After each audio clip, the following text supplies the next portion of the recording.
2 Samuel chapter 20. Now a troublemaker named Sheba, son of Bichri, a Benjaminite, happened to be there. He sounded the trumpet and shouted, "We have no share in David, no part in Jesse's son. Everyone to your tents, Israel."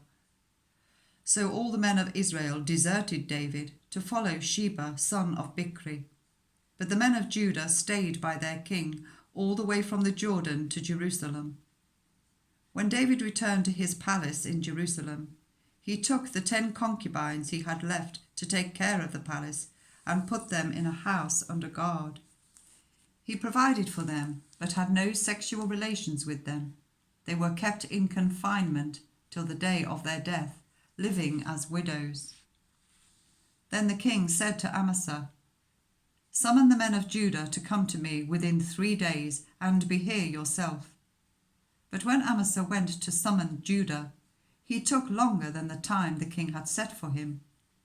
David said to Abishai, "Now Sheba, son of Bichri, will do us more harm than Absalom did. Take your master's men and pursue him, or he will find fortified cities and escape from us." So Joab's men and the Kerethites and Pelethites and all the mighty warriors went out under the command of Abishai. They marched out from Jerusalem to pursue Sheba, son of Bichri. Whilst they were at the great rock in Gibeon, Amasa came to meet them. Joab was wearing his military tunic, and strapped over it at his waist was a belt with a dagger in its sheath. As he stepped forward, it dropped out of its sheath.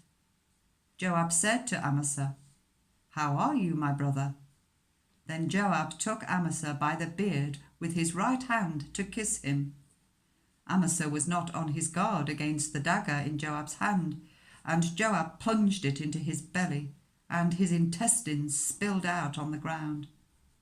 Without being stabbed again, Amasa died. Then Joab and his brother Abishai pursued Sheba, son of Bichri. One of Joab's men stood beside Amasa and said, "Whoever favours Joab and whoever is for David, let him follow Joab." Amasa lay wallowing in his blood in the middle of the road, and the man saw that all the troops came to a halt there. When he realized that everyone who came up to Amasa stopped, he dragged him from the road into a field and threw a garment over him. After Amasa had been removed from the road, everyone went on with Joab to pursue Sheba, son of Bichri. Sheba passed through all the tribes of Israel to Abel Beth-Maachah, and through the entire region of the Bichrites, who gathered together and followed him. All the troops with Joab came and besieged Sheba in Abel Beth-Maachah. They built a siege ramp up to the city, and it stood against the outer fortifications.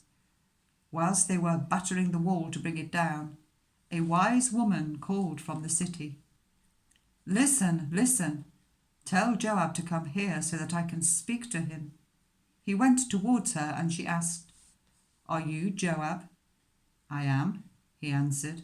She said, "Listen to what your servant has to say."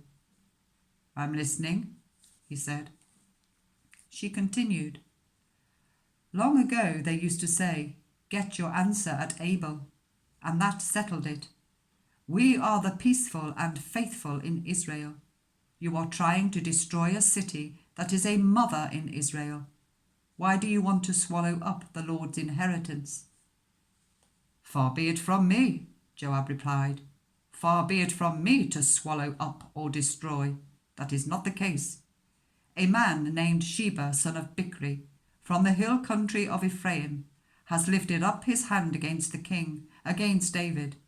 Hand over this one man, and I'll withdraw from the city." The woman said to Joab, "His head will be thrown to you from the wall." Then the woman went to all the people with her wise advice, and they cut off the head of Sheba, son of Bichri, and threw it to Joab. So he sounded the trumpet, and his men dispersed from the city, each returning to his home, and Joab went back to the king in Jerusalem. Joab was over Israel's entire army. Benaniah, son of Jehoiada, was over the Kerethites and Pelethites. Adoniram was in charge of forced labour. Jehoshaphat, son of Ahilud, was recorder. Sheba was secretary. Zadok and Abiathar were priests. And Ira, the Jairite, was David's priest.